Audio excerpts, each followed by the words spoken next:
Hi guys, welcome to AVSR tech. ఈరోజు topic ఏంటంటే మన బ్యాటరీ బ్యాంక్ గురించి మాట్లాడదాం.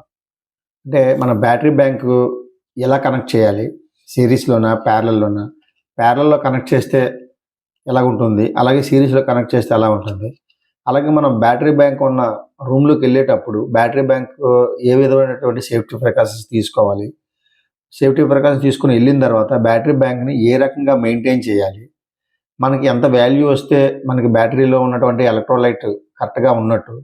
సో ఇటువంటి విషయాలన్నీ కూడా ఈ టాపిక్లో పిన్ టు పిన్ మాట్లాడుకుందాం, చెప్తాను. సో మీరు లాస్ట్ వరకు స్కిప్ చేయకుండా చూస్తేనే మీకు ప్రతి పాయింట్ అనేది అర్థమవుతుంది. ఓకే గైస్, ఇప్పుడు మన టాపిక్లోకి వెళ్ళిపోతాం. ఓకే గైస్, ఈరోజు మన topic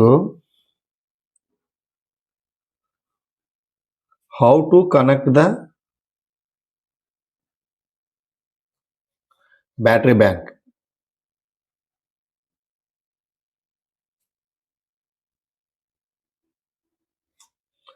Battery bank and how to maintain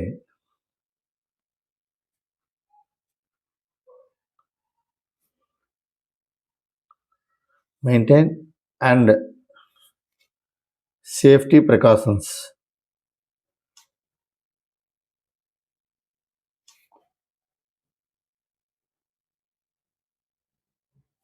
okay, అయితే ఇప్పుడు మనం how to connect the battery bank అంటే అక్కడ రిక్వైర్మెంట్, ఫర్ ఎగ్జాంపుల్ 12 వోల్ట్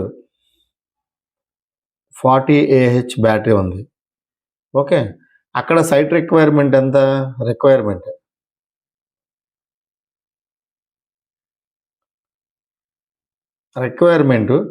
వాళ్ళకి 120 వోల్ట్ కావాలి.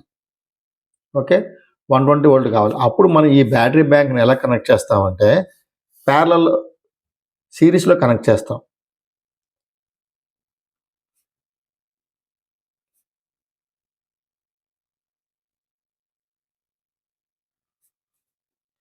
సిరీస్లో కనెక్ట్ చేయాలి.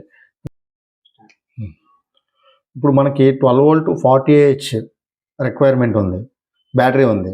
రిక్వైర్మెంట్ ఎంత? 120 వోల్ట్ కావాలి. సో దాన్ని మనం సిరీస్లో కనెక్ట్ చేయాలి. సిరీస్ అంటే ఇప్పుడు ఫర్ సపోజ్ బ్యాటరీ సింబల్ అనేది, ఇది బ్యాటరీ సింబల్ అంటే మీరు ఏదైనా డ్రాయింగ్లో మెన్షన్ చేసినప్పుడు ఈజీగా ఫైండ్ అవుట్ అవ్వడం కోసం చెప్పాను.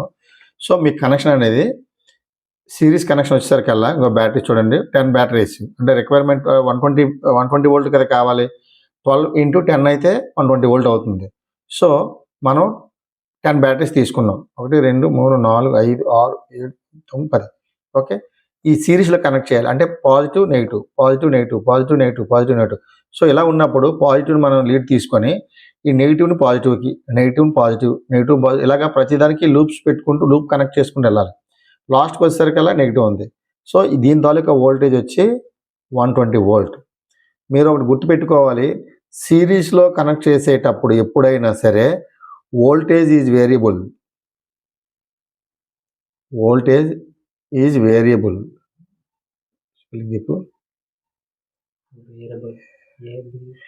వేరియబుల్.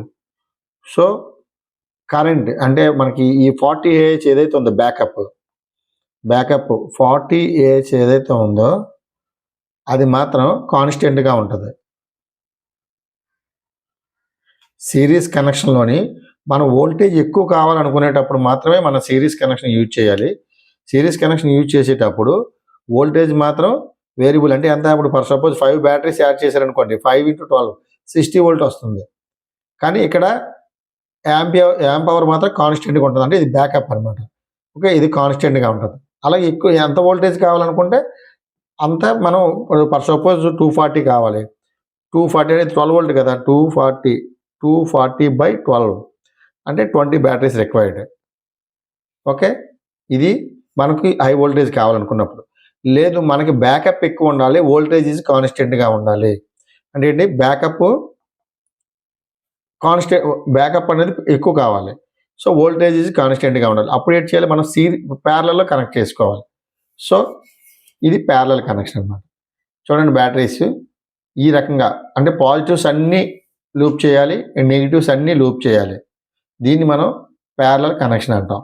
సో ఇక్కడ వోల్టేజ్ వేరియస్ ఎలాగ ఉంటాయి, దాంతో వోల్టేజ్ 12 వోల్ట్ సేమ్ బ్యాటరీ అనమాట, 12 వోల్ట్ 40 AH బ్యాటరీ. అప్పుడు ఏంటవుతుంది, voltage parallel కనెక్షన్లోని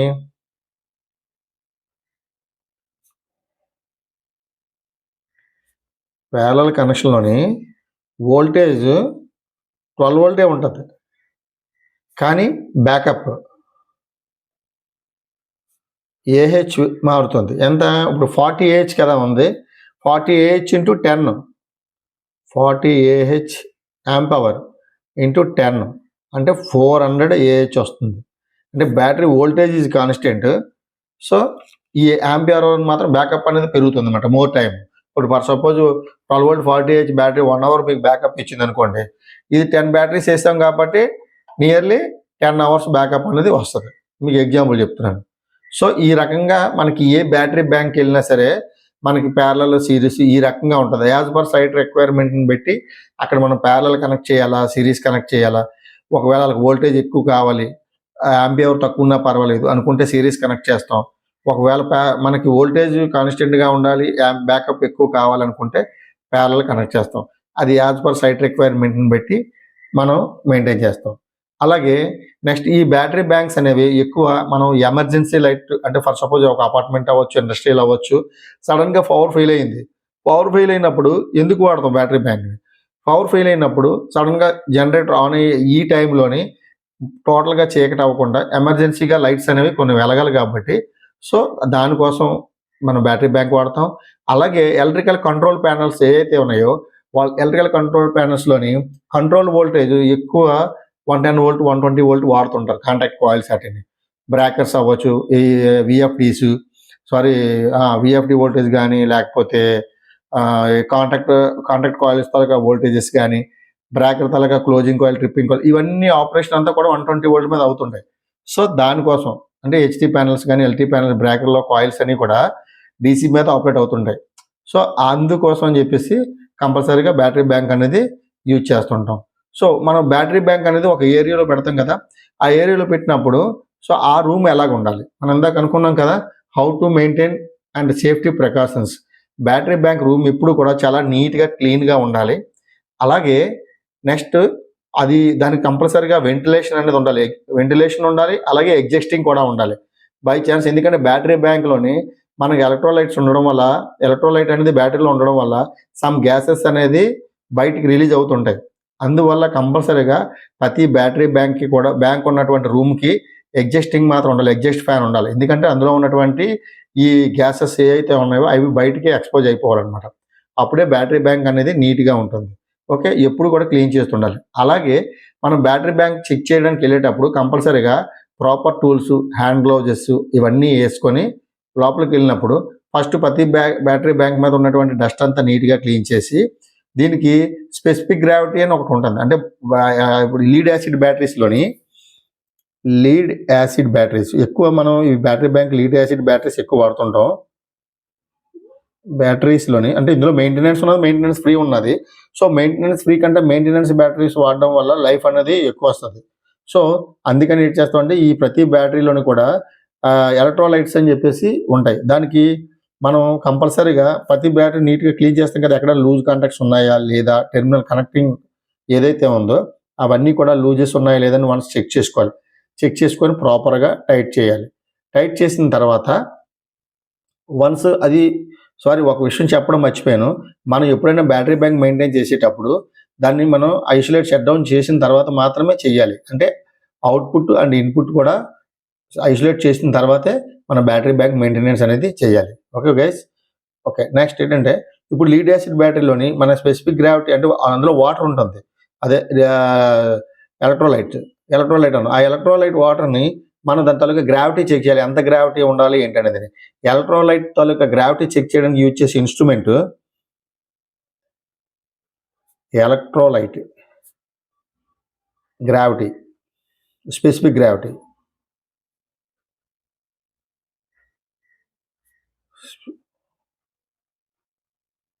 specific gravity check చేయడానికి హైడ్రోమీటర్ వాడతాం. హైడ్రోమీటర్ వాడతాం. ఓకే, ఈ హైడ్రోమీటర్ వాడి ఈ స్పెసిఫిక్ గ్రావిటీ చెక్ చేసేటప్పుడు మినిమం స్పెసిఫిక్ గ్రావిటీ అనేది 1.280 to 1.300 ఇది కంపల్సరీగా ఉండాలి. ఈ స్పెసిఫిక్ గ్రావిటీ ఎప్పుడైతే ఇంత లేదో, లో చూపించిందో, హై అని చూపించినంతకంటే లో చూపించిందో, ఇమీడియట్లీగా ఇందులో ఉన్నటువంటి ఎలక్ట్రోలైట్ అంటే ఈ వాటర్ని మనం రిమూవ్ చేసి కొత్త ఎలక్ట్రోలైట్ వాటర్ని మాత్రం ఇందులోకి ఫిల్ చేయాలి. ఆ రకంగా చేయడం వల్ల బెనిఫిట్ ఏంటంటే మీకు కంపల్సరీగా బ్యాటరీ బ్యాకప్ అనేది మనం ఎంతైతే అనుకున్నాం, ఇప్పుడు 40H ఏదైతే అనుకున్నామో ఆ బ్యాకప్ అనేది వస్తుంది. అలాగే బ్యాటరీకి లైఫ్ అనేది వస్తుంది. ఓకే గైస్, ఆ రకంగా మనం బ్యాటరీ బ్యాంక్ తోలక ప్రతిదీ టోటల్గా అన్ని క్లీన్గా చేసుకొని ప్రతి టెర్మినల్ టైట్ చేసుకొని అవుట్పుట్ వోల్టేజ్ మొత్తం స్పెసిఫిక్ గ్రావిటీ చెక్ చేసి ఎలక్ట్రోలైట్ ఏదైనా ప్రాబ్లం ఉంటే ఎలక్ట్రోలైట్ని రిమూవ్ చేసి పిన్ టు పిన్ ప్రతిదీ కూడా టైట్నెస్ ఉన్నదా లేదా చెక్ చేసుకుని, అలాగే రూమ్ మొత్తం క్లీన్గా ఉందా లేదా, వెంటిలేషన్ కరెక్ట్గా ఉందా లేదా, అలాగే ఎగ్జిస్టింగ్ కరెక్ట్గా ఉన్నదా లేదా, ఇవన్నీ ప్రతిదీ పిన్ టు పిన్ చెక్ చేసుకొని అప్పుడు మనం ఇవన్నీ చెక్ చేసిన తర్వాత అప్పుడు మళ్ళీ రీస్టార్ట్ చేస్తాం. మనం ఏదైతే ఐసోలేట్ చేసామో సప్లైని, అవుట్పుట్ ఆర్ ఇన్పుట్ని మళ్ళీ ఆన్ చేసి చార్జ్ చేస్తాం. ఈ రకమైన సేఫ్టీస్ యూజ్ చేసుకొని మనం బ్యాటరీ బ్యాంక్ని మెయింటైన్ చేయాలి. అలాగే కనెక్షన్స్ అనేవి యాజ్ పర్ సైట్ రిక్వైర్మెంట్ వాళ్ళకి ఎంత వోల్టేజ్ కావాలి, ఎంత బ్యాకప్ కావాలి, దాన్ని బట్టి మనం బ్యాటరీస్ని సిరీస్లో కనెక్ట్ చేయాలా, ప్యారల్లో కనెక్ట్ చేయాలనేది మనం డిసైడ్ చేసుకొని మనం కనెక్ట్ చేయాలి. Okay guys, thank you. ఇందులో మీకు ఏమైనా డౌట్స్ ఉంటే కామెంట్ రూపంలో నన్ను అడగండి. మీ ఫ్రెండ్స్కి షేర్ చేయండి, కామెంట్ చేయండి. Thank you guys.